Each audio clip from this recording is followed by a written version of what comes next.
Stay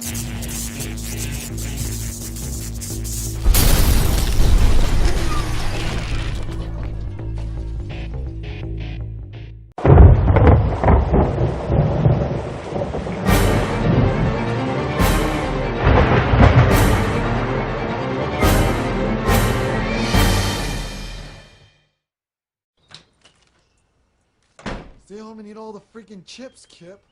Napoleon, don't be jealous that I've been chatting online with babes all day. Besides, we both know I'm training to become a cage fighter. Hi everyone, I'm Anthony DiMoro, and you are tuned in to SportsRants TV for another episode of Ranters Insider. All courtesy of SportsRants.com. So come on over, create your free fan profile, connect with other sports fans, rep your team, start your own sports blog, all of it 100% free. Come on over to SportsRants.com. A lot of things on tap in today's Ranters Insider, from the NFL Draft to the NBA Playoffs to the NHL Playoffs, and I'll even be answering your sports-related questions in our fan mail segment. Now, to follow me, let's kick this off the right way with some social media. If you want to engage with me, send me your sports-related questions or just talk sports with me. You can do so a number of ways. The first is to follow me on Twitter at Anthony DiMoro. You'll see it up in the right-hand corner of this screen. You'll be able to see where you can follow me, so make sure you do so. Also, you can follow Sports Rants, and although we are spelled correctly Sports Rants, it's spelled with a Z on Twitter, so make sure you follow us as well. That's Sports Rants spelled with a Z. Follow us there. You can come on over and like our fan page as well, facebook.com/SportsRants, and you can also join our group on Facebook as well. And as always, we would prefer you to come on over to the social networking website and community, 100% geared to sports fans and sports talk, and that is SportsRants.com, home of not only Sports Rants TV, but also Sports Rants Radio. Alright, so let's kick things off the right way with the NFL Draft. I loved it. Did you not love the NFL Draft? Because I loved it, and I watched all picks of the first 3 rounds, and then I did a little bit of channel surfing for 4 and on, but I really love a lot of the movement here. Now, there's some winners and there's some losers in the draft. Now, first of all, I'm going to seem like a homer here because I absolutely loved what the Miami Dolphins did with their draft, particularly in the first round. Jeff Ireland continued his aggressive behavior in free agency and parlayed it over to the 2013 NFL Draft by trading up with the Oakland Raiders to the number 3 overall selection.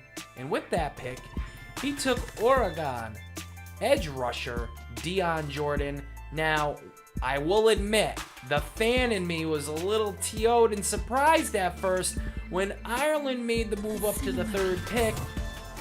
I thought he would have picked Lane Johnson to fill the obvious void left by the departure of Jake Long at left tackle. And he surprised everybody by taking Dion Jordan, at least me.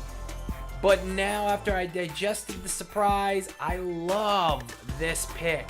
Not only does it complement your defensive end, Cameron Wake, but it also improves the defense as a whole.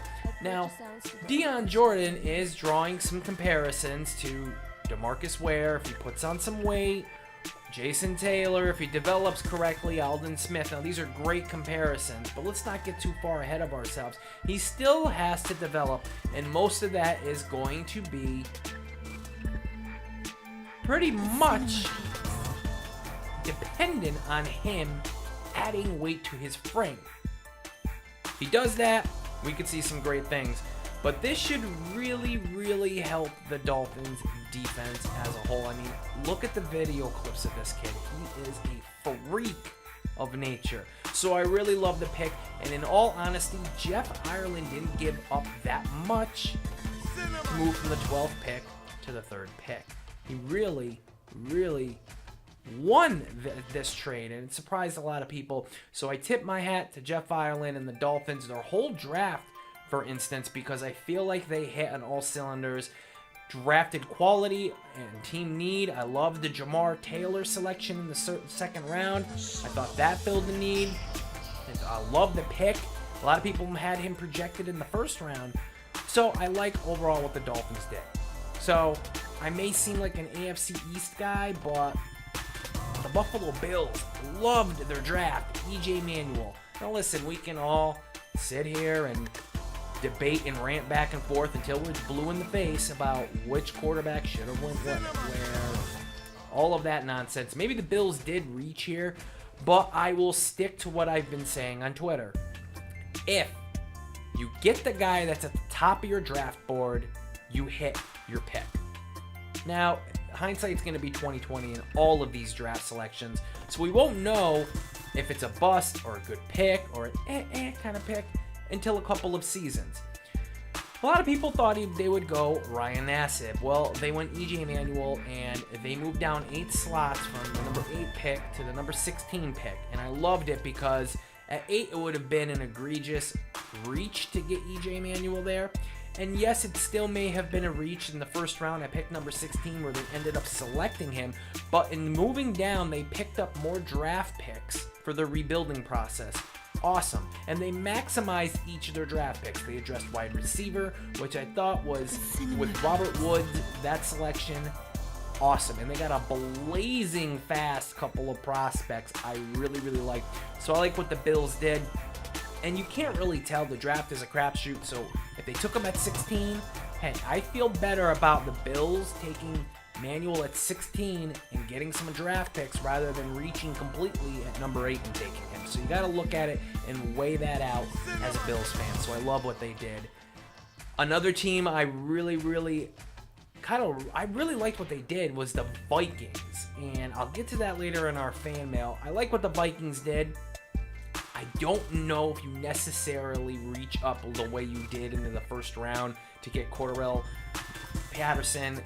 I don't know if that was the right move for you. Did you really just kind of jump the gun and the Patriots took advantage of you? We'll see, but I like what the Vikings did. I like that they were aggressive. They want to put some weapons on their team. So the Vikings get a thumbs up for me as well.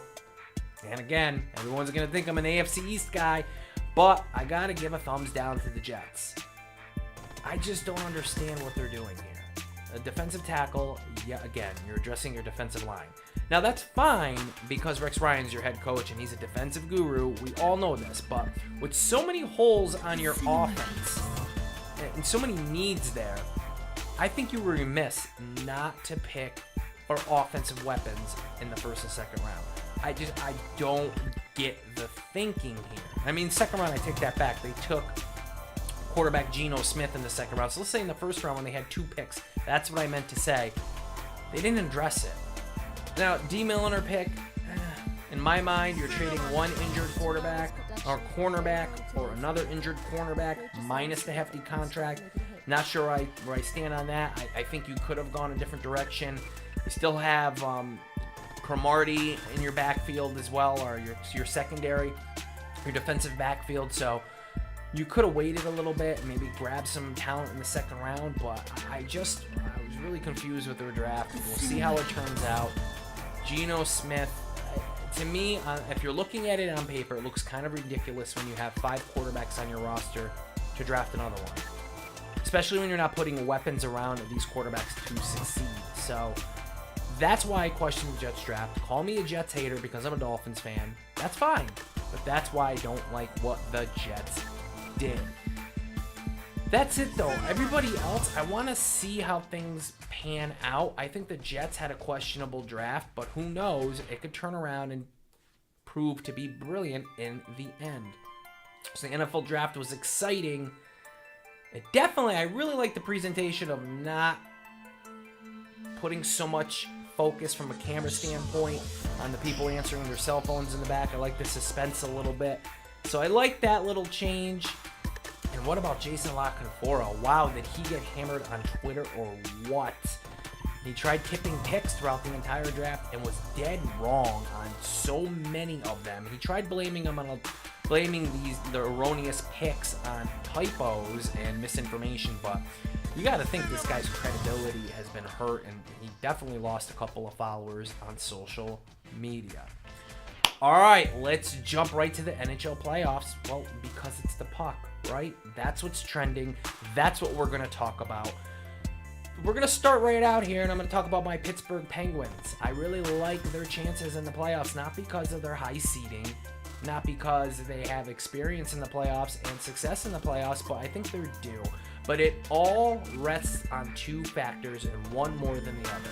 The obvious is to say it rests on Sidney Crosby's health, and he's going to miss the opener, but I don't think that's such a big worry as Marc-Andre Fleury back in the net for them. Now, he has to have a better performance in this postseason than he did last postseason, where he got absolutely annihilated and embarrassed, and he really was a detriment to the Penguins in their playoff run.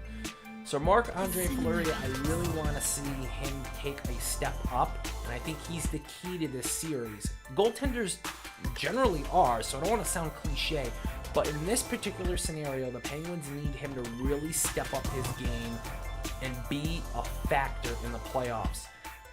More so than he's ever been in his entire career for them to have success. They're going to get Crosby back. They're going to be a scoring machine. They need it on the defensive end as well. So I like the Penguins. I really like where they're going. But it all rests on the goaltender.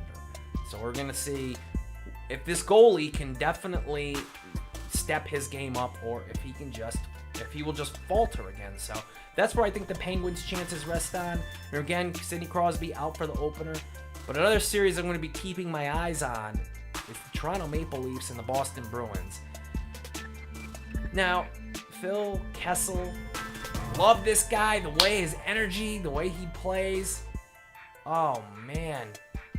And Tyler Seguin, I mean, wow, what a matchup for these guys. I love the matchup for these two. Now, a lot of people aren't giving the Maple Leafs much of a chance because, well, the Bruins owned them in the regular season, and there's no getting around that. But it's all about momentum, and I think the Maple Leafs have momentum. And for not being in the playoffs for as long as for the drought that they had, I think they're more motivated. I think they're more driven. Their destiny's a little bit on their side. So I'm going to pick the Maple Leafs in this series. And I'm going to pick our boy, Phil Kessel, Leafs Nation. You love him.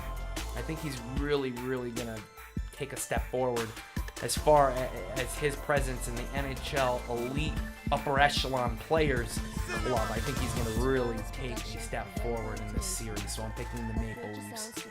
And that's why. All right, let's talk NBA playoffs a little bit. The Nuggets. I mean, what's happening here? They're letting the Warriors right back in this series.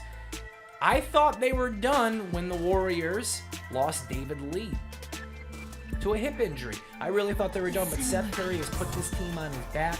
The Nuggets look like they're reeling, so I don't necessarily know. Well, geez, how this is going to turn out. Memphis is just real. Memphis and the Clippers is another one that is just kind of crazy too. But back to the Nuggets in their series against the Warriors. Wow, it just seems like the pendulum has swung all the way to the Golden State Warriors, and now the Nuggets, who I picked as a sleeper. I picked them. I liked them. I picked them to go to the Western Conference Finals.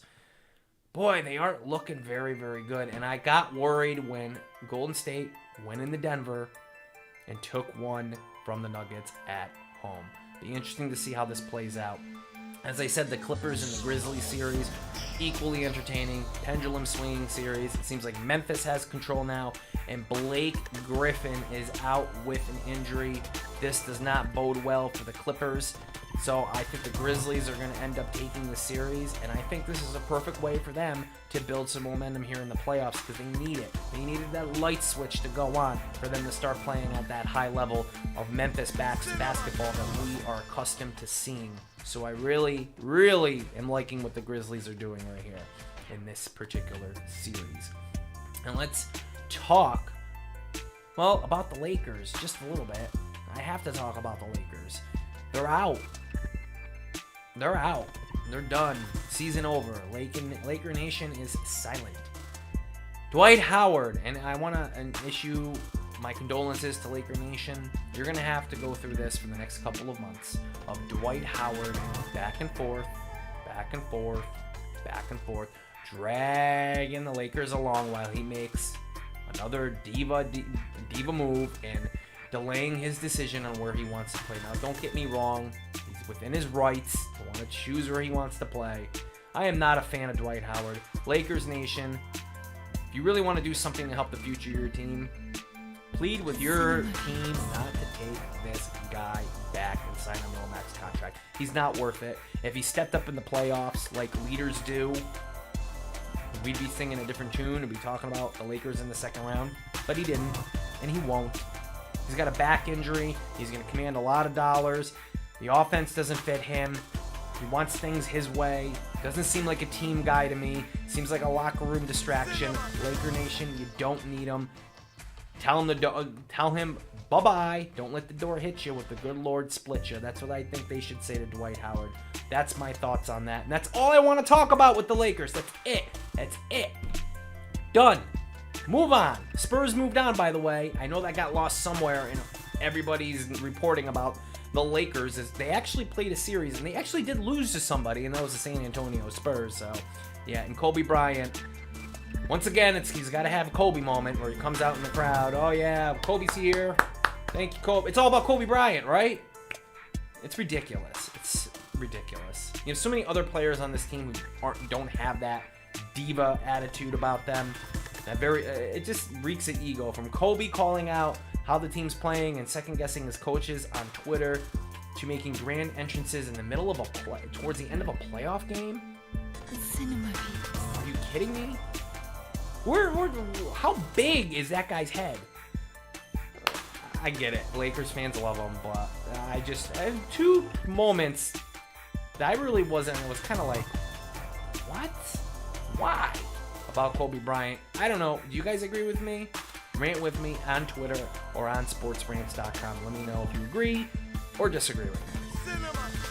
Speaking of the NBA, it's no secret now. The biggest news to come out of the NBA in quite a long time was current and active NBA player Jason Collins came out as the first active athlete in a major sport to come out of the closet and admit he's gay. Now, I don't have a problem with this. I really don't. Equality should be, we can't stress equality and, everybody being treated the same without practicing it everywhere. And I'm glad the sports world is making progressive steps into reflecting equality and actually not only just preaching it, but also putting it into action. We'll see. And I said this on my radio show. I wish Jason Collins was making this announcement when he was in his late 20s. And I understand that. I'm not saying Jason Collins did anything wrong here. And the reason why I'm bringing up the age thing is because I want to see how teams react to signing him. Are they going to be hesitant because he is a gay player? Which shouldn't be right. But I don't think that's clear these days because a lot of teams who may not want to have anything involved with that or what they think could be perhaps issues, what they believe could be perhaps a distraction or anything else. I don't want to see teams skip over him and have to use the crutch of, well, he's a 34-year-old center and we don't really want to invest in a 34-year-old center. That's why I wanted to see him come out in his late 20s. You don't turn over on centers like who in their late 20s. I mean, they're pretty much in high demand in the NBA. So I want to see Jason Collins continue his career, and I hope. And you know what? I really don't think any organization is going to take any weird stance or pass him over because of his sexual preference, and that's completely how I feel. I agree with it, but I just don't want to have that wiggle room where a team could be like, yeah, we don't want to bring the first gay player on our team. We don't want to do it. And but he's 34, so let's go with that excuse. That's what I don't want to see happening. Kudos to Jason Collins. I tip my cap to you. Very, very good, proud moment in sports. Strength, courage, bravery. There's so many words here. I commend what you're doing, and equality for everybody. And that's not just in sports, folks. It's everything across the board. Once we learn how to treat each other as equals, then we as a society can move forward and be a better nation. So with that being said, of course there was some backlash. Miami Dolphins, Mike Wallace tweeted out some stupid things, taking it back, apologized. Idiot move number one. But it was trumped by ESPN. Good old ESPN. ESPN's Chris Broussard, their resident NBA, LeBron James analyst. Really, seriously, does this guy have any other pertinent information unless it's about LeBron James? He just reports on LeBron James to almost nauseum. I bet you could tell him how many bowel movements LeBron has in a day, what kind of toothpaste LeBron James likes to use. This is Chris Broussard. I'm not a big fan of this guy. I haven't been since LeBron was going through the decision, and it was just LeBron. And I know ESPN, that's what he's supposed to do at ESPN, but I just don't remember this guy giving any viable information other than LeBron James. He probably can give him his temperature.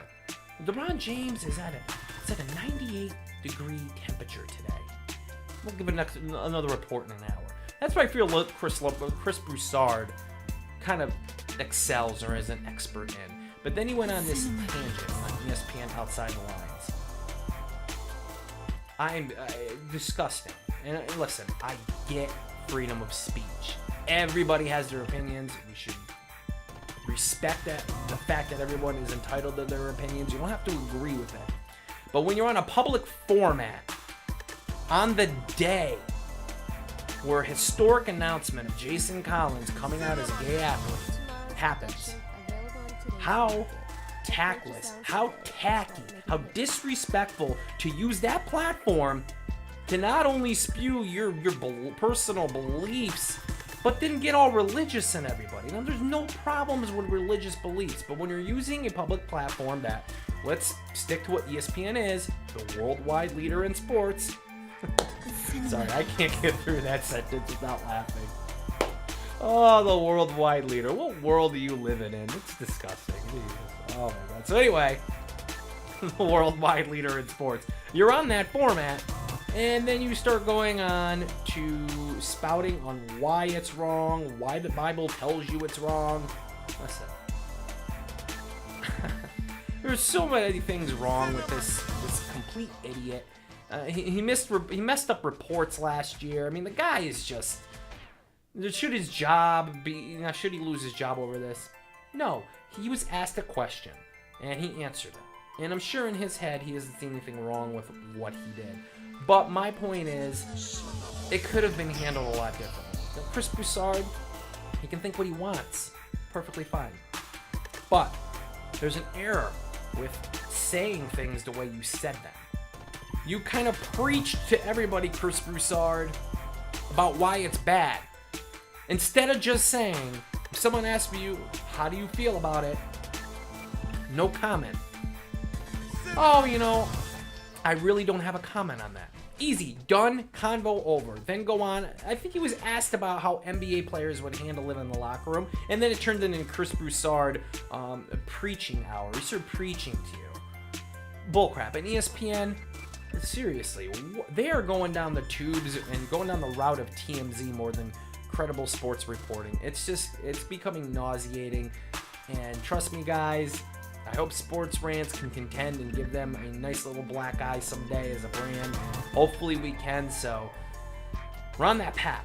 But it's just disappointing. It seems like ESPN, the Jeremy Lin chink in the armor comment last year, there just seems in all of if you go and dig up about everybody who's been an analyst or worked for ESPN and how many people have been fired for misconduct, it's a brand issue with ESPN. You don't hear this crap from Sports Illustrated.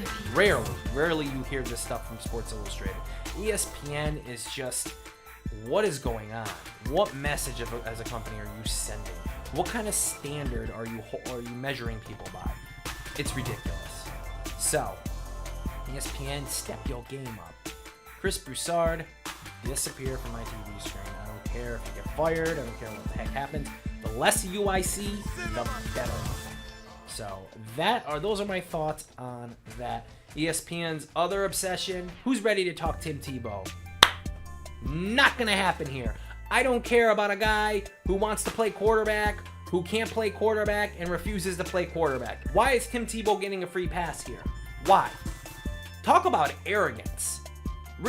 Is it not arrogance? Stubbornness? I mean, seriously, people are telling you want to play in the NBA or in the NFL, switch to tight end, switch to H-back. What's he say? No, I'm a quarterback. Everyone tells me I'm not a quarterback, but I'm Tim Tebow, and I believe it to be, so therefore it is. You must not want to play in the NFL because it's not sinking in. Be a team guy. If you want to sit there on a podium and say, it's great, I'm excited 6,000 times, and in between that say I'm a team guy, then be a team guy. If you want to help your team win, then help your team win by making a positional transition to tight end or H-back where they can use you to help the team. To me, if Tim Tebow seems like a petulant little child by sitting there and saying, well, I'm not going to play any other position except quarterback. That's it. No, I don't want it. I don't want to do it. No, that's exactly what he sounds like. So, Tim Tebow, done. That's all I'm talking about him. Let's get to fan mail. For those of you new to fan mail, basically on Twitter, come Tuesday, come Wednesday, I ask you for your sports-related questions. Tweet me, and I say some of them might make the show. So which ones made the show this week? Let's find out. Our first one comes from Darth Hoosier. Hopefully I'm getting that right. He asks me, with Dwight Howard's attitude, lack of production, and inability to commit, is he the player the Lakers want to build around? Well, I talked about this earlier in the show. I'm going to say absolutely not. I am sick of Dwight Howard. I think he needs to be taught a lesson and shipped up to Toronto or Charlotte or somewhere where he can sit in basketball purgatory. This guy, I don't understand why you would give him a max level contract. He's got back issues. He is a complete distraction in the locker room.